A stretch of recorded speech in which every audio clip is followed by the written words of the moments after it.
नमस्कार दोस्तों, आइए जानते हैं मध्य प्रदेश के हर जिला हर क्षेत्र की 50 फटाफट बड़ी खबरों को केवल 20 मिनट में। साथ ही आज के इस वीडियो में हम लोग जानेंगे कि सरकार ने कौन कौन सी बड़ी घोषणा की है।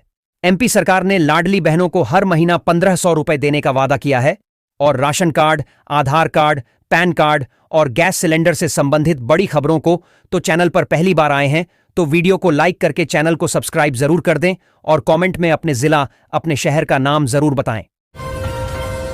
जिले में 1 दिसंबर से किसानों से समर्थन मूल्य पर धान खरीदी प्रारंभ होने जा रही है। किसानों की सुविधा और पारदर्शिता सुनिश्चित करने के लिए प्रशासन ने 89 खरीदी केंद्र बनाए हैं, जिनमें से 86 केंद्रों को स्वीकृति मिल चुकी है। इस बार रिकॉर्ड स्तर पर किसानों ने पंजीयन कराया है, जिससे संकेत मिल रहा है कि खरीदी सीजन में भारी मात्रा में धान की आवक होगी। प्रधानमंत्री किसान सम्मान निधि योजना का 21वीं किस्त आज जारी होने वाला है। सभी किसानों को इस बार किस्त को बढ़ाकर 4000 रुपए का राशि प्रदान किया जाएगा। जितने भी किसान भाई हैं, उन सभी के बैंक खाते में डीबीटी के माध्यम से प्रधानमंत्री किसान सम्मान निधि योजना का 21वीं किस्त की राशि 4000 रुपए दिया जाएगा। और जिनके खाता में ई-केवाईसी नहीं है, वह आज ही जल्द से जल्द ई-केवाईसी करवा ले और बैंक खाता से आधार लिंक जरूर से करवा ले, वरना आपका पैसा अटक सकता है। मध्य प्रदेश राज्य परिवहन सेवा बंद होने के बाद अब नगरीय निकाय जिला स्तर पर परिवहन सेवा संचालित कर रहा है। इंदौर इस मामले में अग्रणी है, जहां से अब अंतर्राज्यीय बस सेवा शुरू की गई है। मंगलवार को इंदौर के महापौर और जल संसाधन मंत्री तुलसी सिलावट ने बस को हरी झंडी दिखाकर महाराष्ट्र के नागपुर के लिए रवाना किया। श्रम कार्ड पेंशन योजना। भारत सरकार सभी पेंशनधारियों की पेंशन में वृद्धि की है। महंगाई के इस दौर में गरीबी और महंगाई से जूझ रहे लोगों के लिए बहुत बड़ी खुशखबरी निकालकर सामने आई है। जो वृद्ध है, जिनको वृद्धा पेंशन मिलता है, उनके पेंशन को सरकार बढ़कर 3000 रुपए कर दिया है। यदि आपके पास ई श्रम कार्ड है तो ही आपको इसका लाभ मिलेगा। अगर आपके पास ई श्रम कार्ड नहीं है तो आपको आई श्रम कार्ड बनवा करके तब आवेदन देना होगा और आपका पेंशन को बढ़ाकर 3000 रुपए कर दिया जाएगा। लक्ष्मीबाई अनाज मंडी में आने वाले किसानों को पर्ची बनाने के लिए परेशान होना पड़ रहा था। लाइन लगाकर किसानों को पर्ची बनवाना पड़ रही थी, लेकिन मंगलवार को मंडी प्रशासन ने एक खिड़की अतिरिक्त शुरू कर पर्ची बनाने की प्रक्रिया को सरल कर दिया। अब मंडी प्रांगण में 3 खिड़कियां संचालित हो रही हैं। रात्रि में भी खिड़की पर पर्ची बनेगी और एक कर्मचारी मौजूद रहेगा। प्रधानमंत्री आवास योजना के तहत सभी को 1,40,000 रुपए पक्के मकान बनाने के लिए दिए जाते हैं। भारत देश में बिहार सहित देश के अलग अलग सभी राज्यों में गरीबों को रहने के लिए सरकार की ओर से आवास फिर से मिलना शुरू हो चुका है। इसके तहत आप अपने घर से बैठे मोबाइल से भी ऑनलाइन आवेदन कर सकते हैं, या आप जन सुविधा केंद्र पर जाकर भी ऑनलाइन आवेदन कर सकते हैं, या अपने नजदीकी कार्यालय में जाकर भी आप आवेदन कर सकते हैं। परंतु एक बात का ध्यान देना है कि आपको किसी दलाल के चक्कर में नहीं डीडीएचना है, वरना आप ठगी का शिकार हो सकते हैं। मध्य प्रदेश में शिक्षकों के लिए अच्छी खबर सामने आई है। राज्य के स्कूल शिक्षा मंत्री उदय प्रताप सिंह ने शिक्षकों की आर्थिक मदद के लिए कोष में बढ़ोतरी का बड़ा ऐलान किया है। राष्ट्रीय शिक्षक कल्याण प्रतिष्ठान की कार्यकारिणी समिति की बैठक में उन्होंने कहा कि राज्य सरकार शिक्षकों के कल्याण के लिए प्रतिबद्ध है। बीमा सखी योजना। भारत सरकार ने गांव में रहने वाली पढ़ी लिखी महिलाओं के लिए एक रोजगार का अवसर लाया है, जिसके तहत उन महिलाओं को हर महीने 7000 रुपये दिया जाता है। यह पैसा उनका बीमा सखी योजना के तहत काम करने के लिए दिया जाता है। बीमा सखी योजना गांव में रहने वाली बेरोजगार महिलाओं के लिए बीमा एजेंट के रूप में काम दिया जाता है और सरकार की ओर से फ्री में ट्रेनिंग देकर उनको सिखाया भी जाता है कि काम को कैसे करना है। उसके बाद उनका 7000 रुपये हर महीने सैलरी दी जाती है। भारतीय सेना की अग्निवीर भर्ती परीक्षा का परिणाम बुधवार को घोषित किया गया, जिसमें पहली मेरिट लिस्ट में कुल 711 अभ्यर्थियों का चयन हुआ है। सेना भर्ती कार्यालय के अनुसार इन चयनित युवाओं के दस्तावेजों का परीक्षण 21 नवंबर से शुरू होगा। अभ्यर्थियों को सुबह 7:30 तक भर्ती कार्यालय में उपस्थित होना आवश्यक है। फ्री शौचालय योजना। प्रधानमंत्री मोदी भारत देश के मध्यम वर्ग और गरीब परिवारों 21 नवंबर से शुरू होगा को राहत देने के लिए फ्री शौचालय योजना की शुरुआत की है, जिसके तहत लाभार्थी के बैंक खाते में 12,000 रुपये की राशि दिया जाता है। अगर आप अपने पैसे से खुद का शौचालय बनवा लिए हैं तो भी आपको 12,000 रुपये मिलेंगे। और यदि आपका शौचालय अभी तक नहीं बना है, अगर आप आवेदन करते हैं तो आपको शौचालय बनवाने के लिए आपके बैंक खाते में 12,000 रुपये मिलेंगे कि राशि डीबीटी के माध्यम से भेजी जाएगी, जिसमें आपका एक भी पैसा कोई नहीं खाएगा। वन विभाग की टीमें अक्सर कई कई दिन पीछा करने के बाद भी जानवर को ट्रैक नहीं कर पाती। अब ऐसी स्थिति में ट्रैकिंग और जानवर को पकड़ने का काम एआई, आर्टिफिशियल इंटेलिजेंस आधारित मशीन खुद करेगी। प्रहरी की थोड़ी सी चूक से दुश्मन का सीमा पार कर घुस आना लगभग असंभव हो जाएगा, क्योंकि एआई आधारित प्रणाली कपड़ों से उसे पहचान कर फायर झोंक देगी। फ्री सिलाई मशीन योजना के तहत महिलाओं को 15,000 रुपए दिए जाते हैं। यदि कोई महिला सिलाई का काम करना चाहती है तो सरकार उन्हें फ्री में सिलाई मशीन के लिए 15,000 रुपए देने का प्रावधान किया है। जब यह योजना शुरू किया गया था, उसे समय सभी महिलाओं को सरकार की ओर से फ्री में सिलाई मशीन बनता जा रहा था। अब यह योजना सभी महिलाओं के लिए पूर्ण रूप से लागू हो चुका है। अब इसके तहत आवेदन देने पर 15,000 रुपये की राशि आपके बैंक खाते में ट्रांसफर की जाती है, जिसे लेकर आप एक सिलाई मशीन खरीद सकते हैं। यह योजना केवल महिलाओं के लिए है। मध्य प्रदेश शासन के नगरीय प्रशासन मंत्री कैलाश विजयवर्गीय ने बुधवार को मेट्रो, नगर निगम और इंदौर विकास प्राधिकरण के अधिकारियों के साथ निर्माणाधीन मेट्रो लाइन का निरीक्षण किया। इस दौरान निर्माण कार्य का अवलोकन करने के दौरान उन्हें कई तरह की खामियां नजर आईं। मेट्रो के अधिकारी पूरे रूट में पार्किंग बनाना ही भूल गए। 6 स्टेशनों के बीच कितनी दूरी रहेगी यह भी तय नहीं किया गया है। ऐसी ही कई खामियों को देखकर अधिकारियों पर नाराज हुए और उन्हें दुरुस्त करने के दिशा निर्देश दिए। भारत सरकार द्वारा मुख्यमंत्री मातृ वंदना योजना के तहत पात्र गर्भवती महिलाओं को 21,000 रुपये की आर्थिक सहायता देने का प्रस्ताव है। इसका उद्देश्य गर्भावस्था के दौरान और प्रसव के बाद महिलाओं के पोषण और स्वास्थ्य का ध्यान रखना है।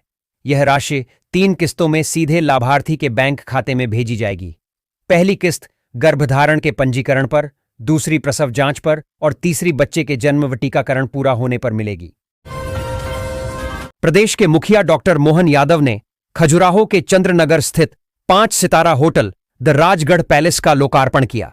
खंडहर हो चुकी छतरपुर की ऐतिहासिक धरोहर राजगढ़ किले को 5 स्टार होटल में तब्दील कर दिया गया है, जिसकी खूबसूरती के चर्चे दूर दूर तक हैं।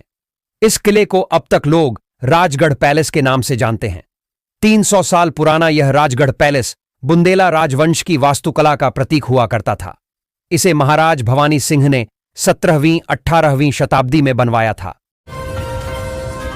किसान क्रेडिट कार्ड के तहत किसान भाइयों को 5 लाख रुपए का लोन बिना ब्याज का दिया जा रहा है। अगर आप एक किसान हैं और फसल करने के लिए आपके पास अगर पैसा नहीं है तो सरकार आपको 5 लाख लोन देगी। केवल आपके पास किसान क्रेडिट कार्ड होना जरूरी है। अगर आपके पास किसान क्रेडिट कार्ड नहीं है तो जन सुविधा केंद्र पर जाकर जल्द ही बनवा लें। उसके बाद लोन के लिए अप्लाई कर दें तो आपको भी 5 लाख रुपए मिल जाएगा, वह भी बिना ब्याज के। मध्य प्रदेश के इकलौते तकनीकी विश्वविद्यालय आरजीपीवी को लेकर बुधवार को अखिल भारतीय विद्यार्थी परिषद के कार्यकर्ताओं ने बड़ा खुलासा किया है। एबीवीपी के कार्यकर्ताओं का आरोप है कि पहले तो विश्वविद्यालय प्रबंधन ने एसएसआर यानी सेल्फ स्टडी रिपोर्ट को 2 साल देरी से भेजा। इसके बाद इसे वेबसाइट पर सार्वजनिक भी नहीं किया। जब एबीवीपी के कार्यकर्ताओं ने इसका विरोध किया तो प्रबंधन ने इसे सार्वजनिक किया। बिजली बिल माफी योजना गरीब और असहाय बेरोजगार मजदूरों के लिए सरकार एक योजना लाई है जो अपना बिजली का बिल जमा नहीं कर सकते हैं। उनके लिए यह योजना है। इस योजना के तहत अगर आपका बिजली का बिल 50,000 रुपए तक बाकी है तो भी माफ हो जाएगा। आपको केवल अपने नजदीकी कार्यालय में जाकर आवेदन देना होगा और अपने बिजली से संबंधित फॉर्म भरना होगा और उसे कार्यालय में जमा कर देना होगा। उसके बाद आपका सारा बकाया बिल माफ हो जाएगा।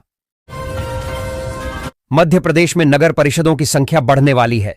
यहां एक नई परिषद का गठन होगा। सीएम मोहन यादव ने इसका ऐलान किया है। उन्होंने पन्ना जिले में नई नगर परिषद बनाने की घोषणा की। सीएम मोहन यादव ने कहा कि जीआई टैग मिलने से पन्ना डायमंड को वैश्विक पहचान मिल गई है। पन्ना डायमंड अब एक ब्रांड बन गया है जिससे निवेश के नए रास्ते खुलेंगे। उन्होंने कहा कि पन्ना जिले को प्रदेश को डायमंड स्टेट और टाइगर स्टेट का दर्जा दिलाने का श्रेय है। जिले 3 ने खुद के साथ मध्य प्रदेश को भी गौरवान्वित किया है। खाद्य सुरक्षा प्रशासन ने केयरिंग फॉर अवर फ्यूचर के तहत छात्रावास के छात्रों को डाइट चार्ट और फास्ट फूड से बचने की सलाह दी है, जिसके तहत सरकारी और निजी छात्रावास शामिल हैं। खाद्य सुरक्षा विभाग ने भोपाल वाले छात्रों के लिए व्हाट्सएप पर चैटबॉट नंबर जारी किया है। मध्य प्रदेश फार्मेसी काउंसिल में एक अस्थायी सफाई कर्मी के 7 माह का वेतन बकाया होने का मामला सामने आया है। संघ ने श्रम विभाग से हस्तक्षेप की मांग की है, जबकि विभाग का दावा है कि ऐसा कोई कर्मचारी कार्यरत ही नहीं। विरोधाभासी दावों के बीच मामला जांच के अधीन है। बागेश्वर धाम के पीठाधीश्वर पंडित धीरेन्द्र शास्त्री की सनातन एकता हिंदू पदयात्रा जारी है। मथुरा में यात्रा का 8वां दिन है, लेकिन धीरेन्द्र शास्त्री की तबीयत नासाज लग रही है। शुक्रवार को फिर वो बीमार हो गए, उन्हें सांस लेने में तकलीफ होने लगी। यात्रा के दौरान वो चलते चलते ही सड़क पर लेट गए। तबीयत खराब होने से उनके भक्तों में मायूसी छा गई। तबीयत के बारे में बताते हुए बागेश्वर धाम ने कहा कि नंगे पांव चलने की वजह से तबीयत बिगड़ी है।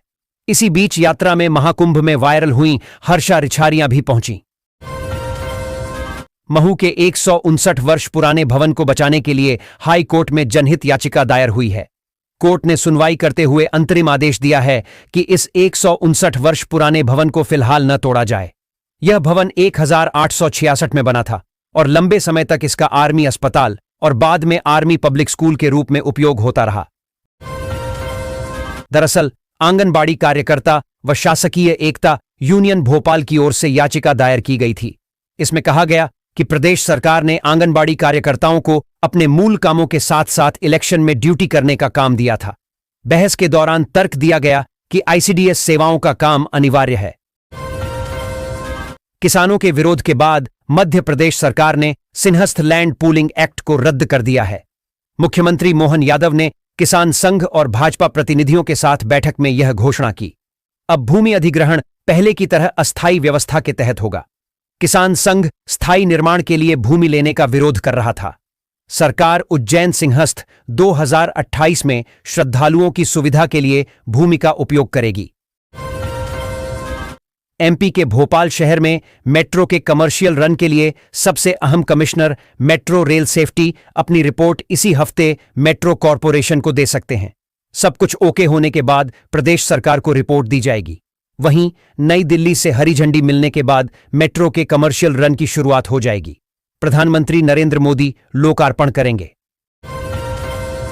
जयप्रकाश जेपी अस्पताल में इन दिनों स्वास्थ्य सुविधाओं का बुरा हाल है।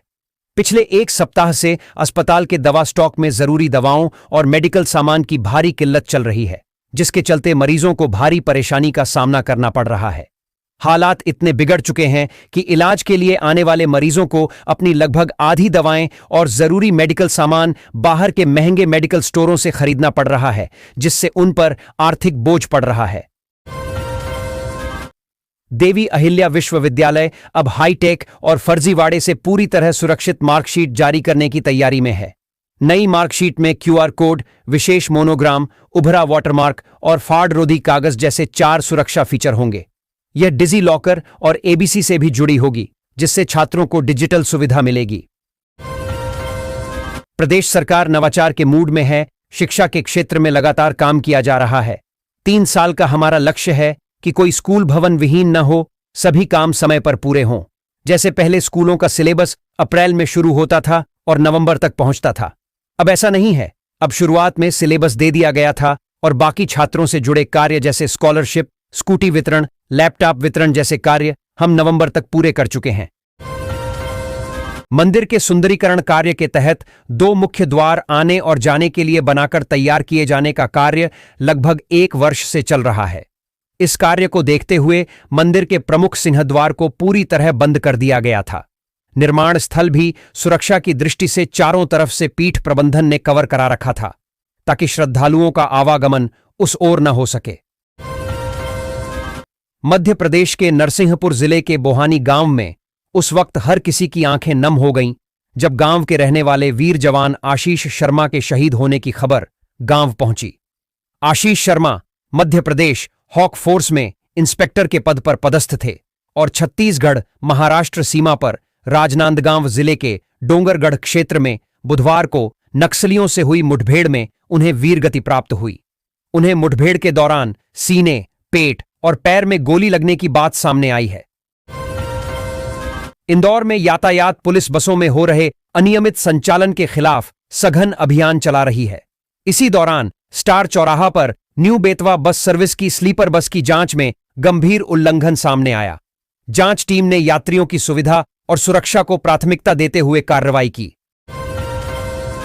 भागीदारी फर्म के द्वारा भूमि स्वामी जया खेमलानी, नरेश खेमलानी, अंशुल खेमलानी, गोकुल सिंह, सीआर इंटरप्राइजेस और मैसर्स ईश्वर एसोसिएट्स के साथ अपने स्वामित्व की विभिन्न सर्वे नंबरों की भूमियों को उल्लेखित करते हुए मैसर्स ईश्वर एसोसिएट्स से पृथक पृथक रजिस्टर्ड विकास अनुबंध किए और गोकुलधाम ड्रीम के नाम से कॉलोनी का विकास शुरू किया। रतलाम में सैलाना विधानसभा क्षेत्र में बुधवार को एसआईआर विशेष पुनरीक्षण कार्य का निरीक्षण करने पहुंची प्रशासनिक टीम पर अज्ञात बदमाशों ने पत्थरों से हमला कर दिया। मध्य प्रदेश के छिंदवाड़ा में एक बार फिर दवाओं की गुणवत्ता पर बड़ा सवाल खड़ा हो गया है। बिछुआ इलाके में 5 महीने की मासूम बच्ची की संदिग्ध मौत के मामले में जांच के बाद 7 आयुर्वेदिक दवाएं अमानक। पिछले 2 दिनों से चल रही गिरावट बुधवार को थम गई। अंतर्राष्ट्रीय बुलियन वायदा मार्केट में सटोरियों की सक्रियता बढ़ने और निवेशकों की छुटपुट खरीदी आने से दोनों धातुओं की कीमतों में तेजी रही। बुधवार को कॉमेक्स पर सोना वायदा $72 उछलकर $4,113 प्रति औंस और चांदी वायदा 178 सेंट बढ़कर $52.24 प्रति औंस रही पर कारोबार करती देखी गई। इंदौर के रेसिडेंसी क्षेत्र में नारकोटिक्स पुलिस ने एक बड़ी कार्रवाई करते हुए अफ्रीकी युवती लिंडा अनाबा को कोकीन के साथ पकड़ा। 25 वर्षीय लिंडा जून में स्टूडेंट वीजा पर भारत आई थी, लेकिन बाद में अनैतिक गतिविधियों में शामिल एजेंटों के संपर्क में आकर ड्रग्स सप्लाई करने लगी। उसके मोबाइल से कोडवर्ड में दर्ज नंबर और डिलीट हुई चैट पुलिस के लिए जांच का बड़ा आधार बने हैं। दिल्ली बम धमाके के बाद एक बार फिर इंदौर जांच एजेंसियों के राडार पर आ गया है। आतंक की यूनिवर्सिटी अल फलाह का चांसलर जवाद सिद्दीकी सीधे तौर पर आरोपित नहीं बना, पर उसके शागिर्द धमाके में लिप्त मिले हैं। इसके पूर्व भी अहमदाबाद सीरियल ब्लास्ट हो या मालेगांव समझौता और मोड़ासा बम धमका ही क्यों हो, हर आतंकी घटना में इंदौर और मालवा से कनेक्शन जुड़े हैं। भोपाल के शाहपुरा क्षेत्र की पौष कॉलोनी से बुधवार को आबकारी टीम ने 3.5 लाख की अंग्रेजी शराब बरामद की है। विभाग ने अज्ञात तस्कर के खिलाफ आबकारी एक्ट के तहत प्रकरण दर्ज किया है। टीम को तस्कर की कार से महंगे ब्रांडेड अंग्रेजी शराब के करीब 306 लीटर बरामद की है। शराब बरामद हुई है। इंदौर के एमवाईएच से एक और चौंकाने वाली लापरवाही सामने आई है, जहां मेडिसिन वार्ड में भर्ती कबड्डी खिलाड़ी रोशनी सिंह को अगस्त में एक्सपायरी हो चुकी एंटीबायोटिक चढ़ाने का आरोप लगा है। मरीज के परिजनों द्वारा बनाए गए वीडियो में स्पष्ट रूप से दावा किया गया है कि यह दवा कई अन्य मरीजों में भी उपयोग की गई। मध्य प्रदेश में आरक्षण पर एक बार फिर बवाल मचा है। प्रदेश में आरक्षित पदों पर नियुक्ति नहीं होने पर सवाल उठ रहे हैं। कांग्रेस ने सिविल जज परीक्षा 2022 पर सवाल उठाया है। आरोप है कि 121 आरक्षित पदों के बावजूद एक भी आदिवासी को नहीं चुना गया। कांग्रेस के नेताओं ने इसे प्रदेश की आदिवासियों की सरासर अनदेखी करार देते हुए राज्य सरकार की मंशा पर सवाल उठाए। कांग्रेस नेताओं ने बाकायदा प्रेस वार्ता बुलाकर आदिवासियों का चयन नहीं किए जाने पर आपत्ति जताई। मध्य प्रदेश की राजधानी भोपाल में बेखौफ बदमाशों ने एक बार फिर जमकर तांडव मचाया। नकाबपोश बदमाशों ने एक कैफे में जमकर तोड़फोड़ की है। घटना भोपाल के मिसरोद इलाके के मैजिक कैफे की है, जहां 20 से ज्यादा नकाबपोश बदमाशों ने उत्पात मचाया है। कैफे में हुई तोड़फोड़ की घटना कैफे में लगे सीसीटीवी कैमरों में कैद हुई है और इसका वीडियो अब तेजी से सोशल मीडिया पर वायरल हो रहा है। मध्य प्रदेश में नशे का कारोबार तेजी से फैल रहा है और प्रदेश के छोटे जिलों में भी लोगों तक नशा पहुंच रहा है। हालांकि हर दूसरे दिन पुलिस नशे के सौदागरों पर कार्रवाई भी कर रही है, लेकिन इसके बावजूद नशे का कारोबार जारी है। इसी बीच हरदा जिले में भी सिटी और सिराली पुलिस ने 2 अलग अलग मामलों में 3 आरोपियों से 98 लाख रुपए का एमडी पाउडर जब्त किया है। माउंटेन मैन अंकित सेन की कहानी गांव के एक गरीब लड़के की कहानी है, जिसके पिता मजदूर हैं और वह कुछ करना चाहता था। अंकित सेन को शुरुआती ट्रेनिंग एनसीसी के जरिए मिली, लेकिन इसके बाद उन्होंने कभी पर्वतारोहण बंद नहीं किया और अब तक दुनिया के 4 महाद्वीपों की सबसे ऊंची चोटियों के शिखर पर राष्ट्रध्वज लहरा चुके हैं। इस युवा ने अपनी सफलता को केवल खुद तक सीमित नहीं रखा, बल्कि उसने अपने ही जैसे दूसरे गरीब बच्चों को भी पर्वतारोहण सिखाना शुरू किया। अंकित की सीख की वजह से अब कई युवाओं को पर्वतारोहण खेल लगने लगा है। पिछले 8 साल से स्वच्छता में नंबर 1 पर बने रहने वाले इंदौर में अब टॉयलेट की सफाई पर विशेष ध्यान दिया जा रहा है। आज वर्ल्ड टॉयलेट डे पर इंदौर में गेट टुगेदर कार्यक्रम का आयोजन किया गया। यह आयोजन बच्चों के साथ जन जागरूकता के लिए किया गया। इस अवसर पर इंदौर नगर निगम द्वारा नए शौचालय का उद्घाटन किया गया। इंदौर महापौर के अनुसार संभवतः देश में यह पहला अवसर है जब टॉयलेट परिसर में गेट टुगेदर कार्यक्रम हो रहा है।